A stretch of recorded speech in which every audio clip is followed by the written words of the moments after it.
കിച്ചണിലേക്ക് സ്വാഗതം. അപ്പൊ നമ്മളുടെ ചാനൽ കണ്ടുകൊണ്ടിരിക്കുന്നവരിൽ സബ്സ്ക്രൈബ് ചെയ്യാതെ കാണുന്ന ആരെങ്കിലും ഒക്കെ ഉണ്ടെങ്കിൽ നിങ്ങൾക്ക് നമ്മളുടെ ചാനൽ ഇഷ്ടപ്പെട്ടാൽ സബ്സ്ക്രൈബ് ചെയ്യാനും ആ ബെല്ലൈക്കൺ പ്രസ് ചെയ്യാനും ഒന്നും മറന്നു വരുതേ.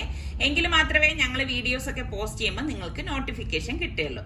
അപ്പൊ ഇപ്പൊ രാവിലെ തന്നെ നമ്മള് സുൽത്താനെയും സൽമാനെയും വിളിക്കാനായിട്ട് ബസ് സ്റ്റാൻഡിലേക്ക് പോവുകയാണ്. അവർ ഒരു ദിവസത്തേക്കല്ലേ പോയത്.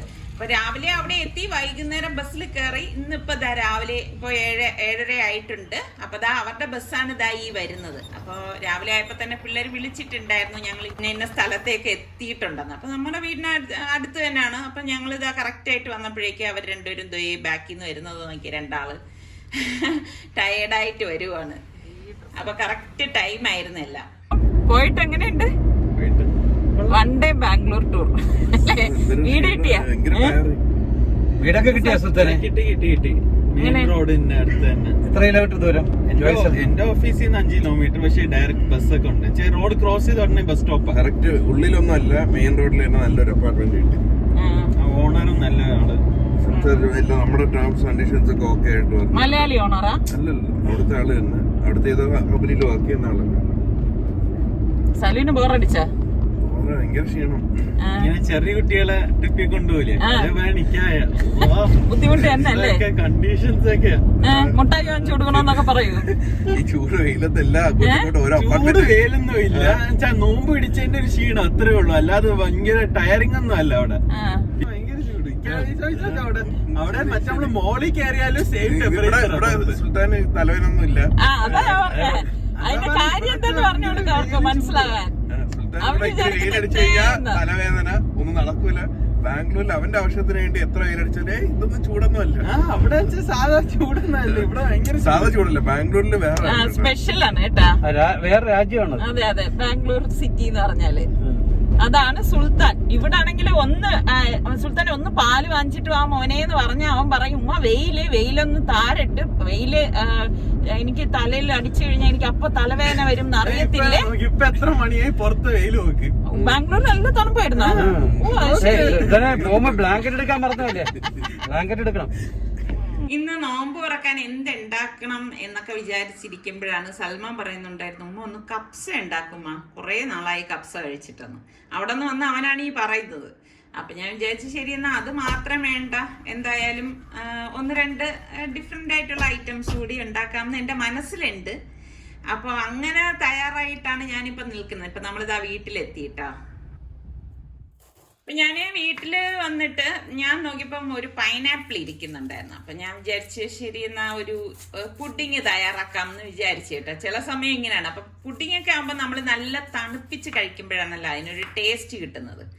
അപ്പൊ ഞാൻ ആ പൈനാപ്പിൾ ഒന്ന് കട്ട് ചെയ്തെടുക്കണം. അപ്പൊ നിസാറിക്ക വേറെ എന്തോന്നോ ചെയ്തോണ്ടിരിക്കുന്നത് കാരണം ഞാൻ പിന്നെ ഡിസ്റ്റർബ് ചെയ്യാൻ പോയില്ല. സാധാരണ നിസാറിക്കയാണ് ഇങ്ങനെ പൈനാപ്പിളൊക്കെ നല്ല വൃത്തിയെ ഒന്ന് കട്ട് ചെയ്ത് തരുന്നത് കേട്ടോ.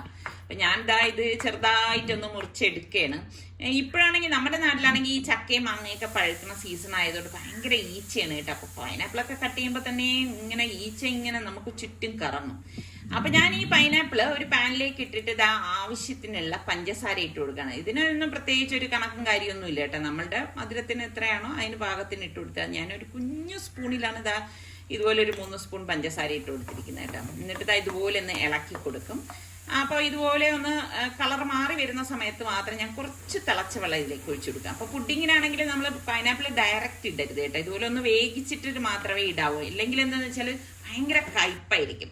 അപ്പം ഞാൻ വിപ്പിംഗ് പൗഡറാണ് എടുത്തത്. അതിലേക്ക് കുറച്ച് പാലൊഴിച്ചിട്ട് ഇതൊന്ന് വിപ്പ് ചെയ്തെടുക്കണം കേട്ടോ. അപ്പം ഇതും ഞാൻ വളരെ കുറച്ച് മാത്രമേ എടുക്കുന്നുള്ളൂ. ഇപ്പോൾ ഇവർക്ക് ഓരോ സ്പൂണും കഴിക്കാൻ വേണ്ടിയിട്ടുള്ളത് മാത്രമേ ഞാനിപ്പോൾ റെഡിയാക്കണുള്ളൂ കേട്ടോ. അപ്പൊ കേക്കാണ് ഞാനിപ്പം. ഇതിപ്പോ ഞാൻ വാങ്ങിയ കേക്കാണ് കേട്ടോ, ഉണ്ടാക്കിയതൊന്നുമല്ല. അപ്പൊ അതൊന്ന് ഇതുപോലെ ഒന്ന് ഇടയിൽനിന്നൊന്ന് കട്ട് ചെയ്തിട്ട് എടുക്കാണ്.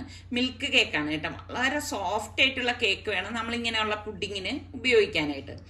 അപ്പൊ ഇതിപ്പം കാട്ടിക്കൂട്ട് പുഡിങ്ങാണ് ഞാൻ റെഡിയാക്കുന്നത് കേട്ടോ. എന്നിട്ട് ഈ കേക്കിന്റെ മീതെ ഇതുപോലെ ഒന്ന് പാലൊഴിച്ചു കൊടുക്കും. അതൊന്ന് നല്ലവണ്ണം ഒന്ന് കുതിരാൻ വേണ്ടിയിട്ടാണ് കേട്ടോ. അല്ലെങ്കിൽ തന്നെ നല്ല സോഫ്റ്റ് ഉണ്ട്. പിന്നെ വിപ്പിംഗ് ക്രീം വളരെ ലൈറ്റായിട്ടാണ് ഞാൻ ഇതിന് മീതെ ഇട്ട് കൊടുത്തിരിക്കുന്നത്. നമ്മൾ തന്നെ കഴിക്കുന്നത് കൊണ്ടാണ് കേട്ടോ. അപ്പൊ ഗസ്റ്റിനൊക്കെ ആണെങ്കിൽ നല്ല രീതിയിലൊക്കെ സെറ്റ് ചെയ്തൊക്കെ എടുക്കും. ഇതിപ്പോ നമുക്ക് കഴിക്കാനില്ലേ, അതുകൊണ്ട് ഇങ്ങനെയൊക്കെ ചെയ്യുന്നുള്ളൂ.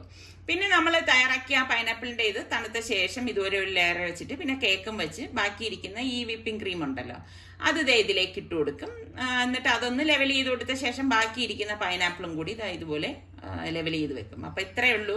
ഇനി ഇത് ഞാനൊരു ക്ലിംഗ് റാപ്പ് കൊണ്ട് കവർ ചെയ്തിട്ട് ഫ്രിഡ്ജിലേക്ക് വെക്കാണ്. അപ്പൊ ഇത് നല്ല തണുപ്പിച്ച് കഴിക്കുമ്പോഴാണ് നല്ല ടേസ്റ്റ് കേട്ടോ. കുറെ ദിവസം കൊണ്ട് ഞാൻ എന്തെങ്കിലും പുഡിങ് ഉണ്ടാക്കണം എന്നൊക്കെ വിചാരിച്ചിരിക്കുകയായിരുന്നു. അപ്പൊ പൈനാപ്പിൾ കണ്ടപ്പോ വിചാരിച്ചെങ്കിൽ പിന്നെ ഇന്ന് എന്നെ ഉണ്ടാക്കി വെക്കാന്ന്. ചില മൂഡ് അനുസരിച്ച് ഞാൻ ഇങ്ങനെയൊക്കെയാണ് ചെയ്യണത്. ഈ പപ്സിന്റെ ഷീറ്റ് ഞാൻ നോമ്പിന് മുന്നേ വാങ്ങിച്ചു വെച്ചതാണ്. അപ്പൊ അത് ഞാൻ ഡീഫ്രോസ് ചെയ്യാനായിട്ട് വെളിയിലേക്ക് എടുത്ത് വെച്ചിട്ടുണ്ട്. അപ്പൊ ഇത് ബീഫ്, ഉപ്പ്, കുരുമുളക്, ഗരം മസാല, മഞ്ഞൾപ്പൊടി ഇത്രയും ചേർത്ത് കുക്കറിലിട്ട് വേവിച്ചെടുത്തതാണ് കേട്ടോ. അപ്പം വേവിച്ച ആ ബീഫിനെ ഞാൻ ഒരു പാനിലേക്ക് ഇട്ടിട്ട് ഇതുപോലെ ഒന്ന് ഇതുപോലെ ഒന്ന് റോസ്റ്റ് ആക്കാൻ വേണ്ടിയിട്ട് ഇട്ടിട്ടുണ്ട്. പിന്നെ ഒരു സവാള അരിഞ്ഞതും കൂടി ചേർത്തിട്ട് ഒരുമിച്ചിട്ടിട്ട് തന്നെ ഇതുപോലെ ഒന്ന് ഇളക്കിയെടുക്കും. പിന്നെ ഇതിലേക്ക് കുറച്ച് പാഴ്സ്ലി ലീഫും ഒറിഗാനോ വളരെ കുറച്ച് ചേർക്കത്തുള്ളൂ കേട്ടോ, ഒരു ടേസ്റ്റ് വ്യത്യാസം വരാൻ വേണ്ടി മാത്രം. എന്നിട്ട് ഇതുപോലെ ഒന്ന് ഇളക്കി കൊടുക്കും. അപ്പം ഇത്രയും മാത്രം മതിയാകും. സവാള ഇങ്ങനെ വഴലേണ്ട ആവശ്യമൊന്നുമില്ല. പിന്നെ ഞാൻ കുറച്ച് മല്ലിയില എടുത്തിട്ടുണ്ട്, അപ്പൊ അതും ഒന്ന് അരിഞ്ഞെടുക്കാണ്. അപ്പം മല്ലിയില അതിനല്ല കേട്ടോ. അപ്പൊ ആ മല്ലിയില ഞാൻ ഒരു ബൗളിലേക്ക് മാറ്റണേ. അപ്പോ പിന്നെ ഞാൻ പൊട്ടറ്റോ നന്നായിട്ട് വാഷ് ചെയ്തെടുത്തോണ്ട് വന്നതാണ്. കാരണം ഇത് പൊട്ടറ്റോ വെഡ്ജസ് ആണ് ഞാൻ തയ്യാറാക്കാൻ പോകുന്നത്. അപ്പൊ അതിന് വേണ്ടിയിട്ട് അപ്പം വെഡ്ജസ് നമുക്ക് അറിയാലോ, തോലോട് കൂടിയിട്ടാണ് നമ്മൾ തയ്യാറാക്കണം. അപ്പൊ അതുപോലെ ഞാൻ ബ്രഷ് ഇട്ട് നല്ലതുപോലെ കഴുകിയ പൊട്ടറ്റോ ആണ്. ശരിക്കും നമുക്ക് പുറം രാജ്യങ്ങളിലൊക്കെ നല്ല പൊട്ടറ്റോ ഇതിന് കിട്ടും. അപ്പൊ ഞാൻ ഈ മല്ലിയിലയും പാഴ്സ്ലി ലീഫും കുറച്ച് ഒറിഗാനോയും പിന്നെ ചില്ലി ഫ്ലേക്സ് ഉണ്ടല്ലോ അത് കുറച്ചധികം ഞാൻ ഇവിടെ ഇട്ടിട്ടുണ്ട്. പിന്നെ ഗാർലിക് പൗഡർ അത് 1 ടീസ്പൂണോളം ഇട്ട് കൊടുക്കുന്നുണ്ട് കേട്ടോ. അപ്പൊ പൗഡർ ഇല്ലെങ്കിൽ നമ്മുടെ ഗാർലിക് ഒന്ന് ഗ്രേറ്റ് ചെയ്തിട്ടാൽ മതി. എന്നിട്ട് പാകത്തിനുള്ള ഉപ്പും ഒലിവ് ഓയിലും ആണ് ഞാൻ ഇതിലേക്ക് ഒഴിച്ചു കൊടുക്കുന്നത്. എന്നിട്ട് പുളിപ്പിന് വേണ്ടിയിട്ട് നാരങ്ങാ നീര് വേണം. മസ്റ്റായിട്ട് നാരങ്ങാ നീര് ഇതിലേക്ക് വേണം, എങ്കിലേ ടേസ്റ്റ് ഉണ്ടാവത്തുള്ളൂ. നാരങ്ങയുടെ നീര് പകുതി നാരങ്ങയുടെ മതി കേട്ടോ. പിഴിഞ്ഞൊഴിച്ചിട്ട് ഇതുപോലെ ഒന്ന് മിക്സ് ചെയ്യും. എളുപ്പമാണ് കേട്ടോ ഉണ്ടാക്കിയെടുക്കാൻ. എന്നിട്ട് നമ്മൾ ഈ കട്ട് ചെയ്ത് വെച്ചിരിക്കുന്ന ആ ഒരു പൊട്ടറ്റോ ഉണ്ടല്ലോ, ആ പൊട്ടറ്റോ നമുക്ക് ഇതിലേക്ക് ഇട്ടിട്ട് എല്ലാം ചേർത്തിട്ട് ഒന്ന് മിക്സ് ചെയ്തെടുക്കണം. അപ്പൊ ഈ ഗാർലിക് പൗഡറൊക്കെ ഞാൻ ഇതുപോലെ പിള്ളേർ അന്ന് പോയിട്ട് വന്നപ്പോഴേക്ക് എനിക്ക് കൊണ്ടുവരാൻ പറഞ്ഞ് അവർ കൊണ്ടുവന്നതാണ് കേട്ടോ. ഈ നമ്മുടെ ഇവിടെയും സൂപ്പർ മാർക്കറ്റിലൊക്കെ ഇപ്പൊ ഇതെല്ലാം വാങ്ങിക്കാൻ കിട്ടുന്നുണ്ട്. ഞാൻ പറഞ്ഞില്ലേ, ഇതൊന്നും ഇല്ലെങ്കിലും പ്രശ്നമില്ല, നമ്മൾ വെളുത്തുള്ളി ചതച്ച് ചേർത്താലും മതി കേട്ടോ. എന്നിട്ട് ഞാൻ ബേക്ക് ചെയ്യുന്ന ട്രേയിലേക്ക് ഇതുപോലെ ഫോയിൽ വെച്ചിട്ടാണ് സംഭവങ്ങളൊക്കെ ബേക്ക് ചെയ്യണം കേട്ടോ. അല്ലെങ്കിൽ എന്താന്ന് വെച്ചാൽ നമ്മുടെ ഈ ട്രേ അങ്ങ് ചീത്തായി കഴിഞ്ഞാൽ പിന്നെ ഭയങ്കര പാടാണ് കേട്ടോ. അപ്പൊ ഇത് ഡീഫ്രോസ്റ്റ് ആയിട്ടുണ്ട്. കാരണം ഇപ്പം ചൂടായതുകൊണ്ട് പുറത്ത് വെക്കുമ്പോ പെട്ടെന്ന് തന്നെ ആവും കേട്ടോ. ഇതിപ്പോ ഞാൻ ഏകദേശം 1 മണിക്കൂറോളം ആയി പുറത്തിരിക്കുന്നു. സംഭവം എന്താ ഇത് നോക്കിക്കേ, ഷീറ്റ് എല്ലാം ഒട്ടിയിരിക്കുന്നു. എനിക്കിതാണ് ഈ ഒരു സംഭവം വാങ്ങിക്കുമ്പോ ഭയങ്കര ഒരു മെനക്കേടായിട്ട് തോന്നുന്നത് കേട്ടോ. ഇതിപ്പോ ഞാൻ നോമ്പിന് മുമ്പ് വാങ്ങിച്ചത് കൊണ്ടായിരിക്കാം ചിലപ്പം ഇങ്ങനെ സംഭവിച്ചത്. ഇതാ നോക്കിക്കേ, ഓരോന്നും ആ ഒരു കറക്റ്റ് രീതിയിലൊന്നും കിട്ടിയിട്ടില്ല. പിന്നെ ഞാൻ നേരത്തെ പറഞ്ഞതുപോലെ ഇനിയിപ്പോ ഗസ്റ്റിനൊന്നും കൊടുക്കാനല്ലല്ലോ, അത്ര വൃത്തിക്കൊക്കെ വെക്കാനായിട്ട്, ഇത് നമുക്ക് കഴിക്കാനില്ലേ. ആ പോട്ടെ എന്ന് വിചാരിച്ചിട്ട് ഞാൻ അത് എല്ലാം ഒന്ന് ഫില്ല് ചെയ്ത് വെച്ചു. ഫില്ല് ചെയ്ത് വെച്ച ശേഷം മുട്ട എന്ന് അടിച്ചത് ഒന്ന് ബ്രഷ് ചെയ്ത് കൊടുത്തിട്ട് ഞാൻ 150 ഡിഗ്രി സെൽഷ്യസിൽ 5 മിനിറ്റ് ഓവൻ പ്രീ ഹീറ്റ് ചെയ്തിട്ടുണ്ടായിരുന്നു. അപ്പൊ അതിലേക്ക് നമ്മുടെ പൊട്ടറ്റോ വെഡ്ജസ് ഒരു റാക്കിൽ വെച്ചു. മറ്റേ റാക്കില് നമ്മളുടെ ഈ പപ്സ് ഷീറ്റ് ഇതാവൊക്കെയാണ്.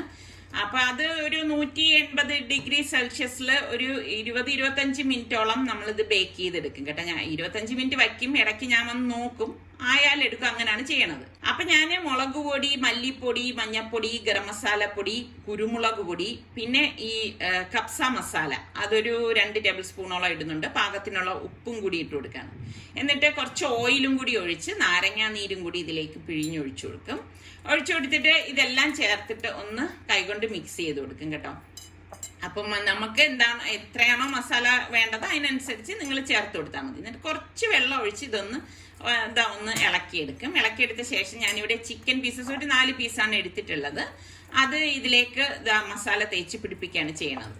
അപ്പൊ പെട്ടെന്ന് തയ്യാറാക്കി എടുക്കാൻ പറ്റുന്ന ഒരു കപ്സ ഉണ്ടാക്കാൻ വേണ്ടിയിട്ടാണ് കേട്ടോ. അപ്പൊ ഞാൻ ഇതിപ്പം മസാല പുരട്ടിയിട്ട് ഒന്ന് മാറ്റി വെക്കുകയാണ് കേട്ടോ. ഞാനിപ്പോ ഒരു 1/2 മണിക്കൂറൊക്കെ വെക്കുന്നുള്ളൂ. അതിനുശേഷം ഞാൻ ഇതിപ്പോ പ്രഷർ കുക്കറിലേക്ക് ഇട്ട് കൊടുക്കാണ്.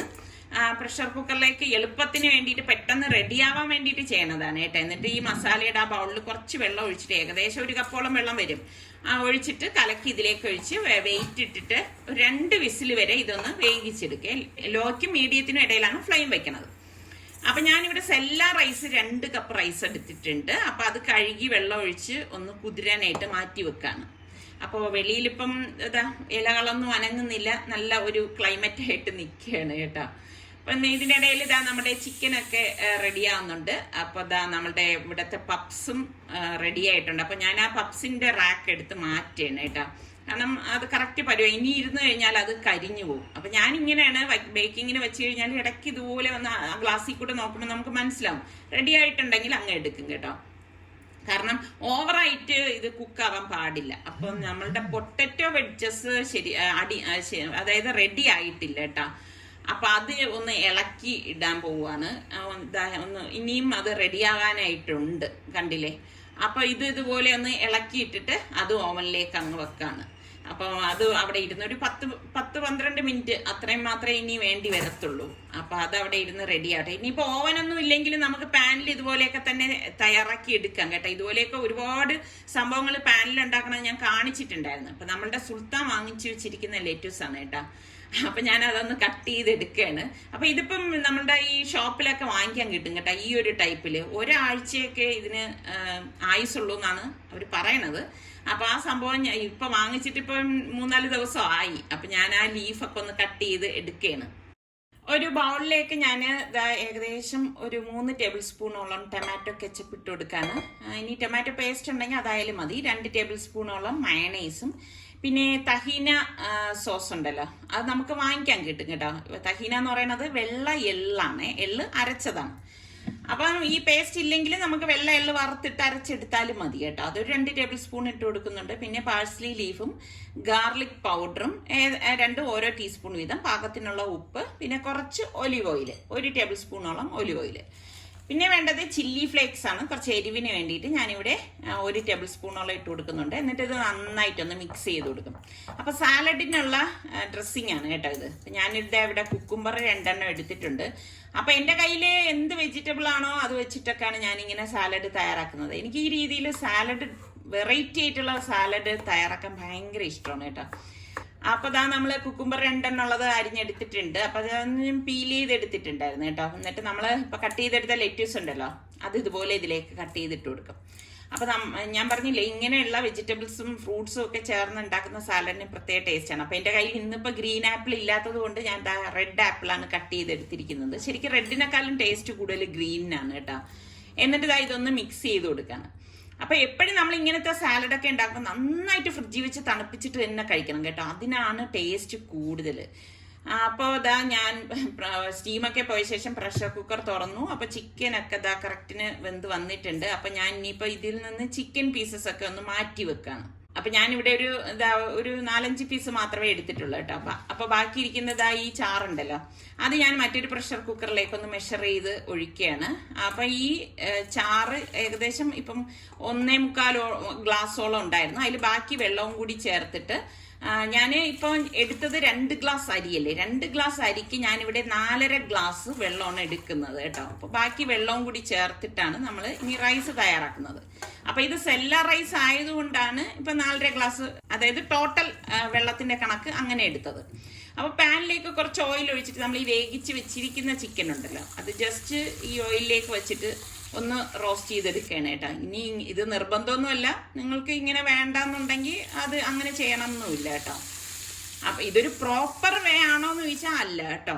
പിന്നെ നമുക്ക് ആ ഒരു കപ്സയുടെ ടേസ്റ്റിന് കഴിക്കാം, അത്രേ ഉള്ളൂ. അപ്പൊ ഞാൻ അതിലേക്ക് ആ ഒരു മസാല ചേർന്ന വെള്ളത്തിലേക്ക് ഒരു ഡ്രൈ ലെമണും കുറച്ച് നമ്മളുടെ കിസ്മിസ് ഉണ്ടല്ലോ അതും കൂടി ഇട്ട് കൊടുക്കുകയാണ്. ഈ കിസ്മിസ് എന്ന് പറയുന്നത് നമ്മൾ കപ്സയിലൊക്കെ വരുന്നത് വലിയ കിസ്മിസ് ആണ് കേട്ടോ. അപ്പൊ എന്റെ കയ്യിലുള്ള കിസ്മിസ് ആണ് ഞാൻ എടുക്കുന്നത്. എന്റെ കയ്യിൽ എന്താണോ ഉള്ളത് അത് വെച്ചിട്ടൊക്കെയാണ് ഞാൻ തയ്യാറാക്കുന്നത് കേട്ടോ. അപ്പൊ നമ്മൾ അരി ഊറ്റിയത് ഇതിലേക്ക് ഇട്ട് കൊടുത്തിട്ട് ഇതുപോലെ ഒന്ന് ഇളക്കി കൊടുക്കും. അപ്പം അതിനിപ്പം മീഡിയത്തിനും ലോയ്ക്കും ഇടയിൽ ഫ്ലെയിം വെച്ചിട്ടാണ് ഇനി നമ്മൾ ഇത് റെഡിയാക്കി എടുക്കുന്നത്. അപ്പൊ ഞാൻ കുക്കർ ജസ്റ്റ് സാധാരണ ഒരു അടപ്പുകൊണ്ട് മൂടി വെക്കുന്നത്. എന്നിട്ട് ഈ സാലഡിന്റെ കൂട്ടിലേക്ക് ഞാൻ വേവിച്ച് വെച്ചിരിക്കുന്ന കടല ഒരു അരക്കപ്പും ഈ ചിക്കനിൽ നിന്ന് കുറച്ച് അരക്കപ്പ് അതായത് ചിക്കൻ പിച്ചി എടുത്തതാണ് കേട്ടോ, അതും കുറച്ച് മാതളം കൂടി ഇട്ടിട്ട് ഇതുപോലെ ഒന്ന് മിക്സ് ചെയ്ത് കൊടുക്കുക. അപ്പൊ നമ്മളുടെ ചിക്കൻ വെജ് ആൻഡ് ഫ്രൂട്ട് സാലഡാണ് കേട്ടോ ഇത്.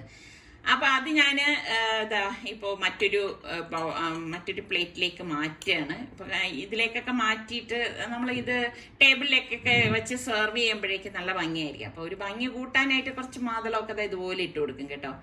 എനിക്കിങ്ങനെ അലങ്കരിച്ച ഓരോ ഫുഡും കാണാൻ ഭയങ്കര ഇഷ്ടമാണ് കേട്ടോ.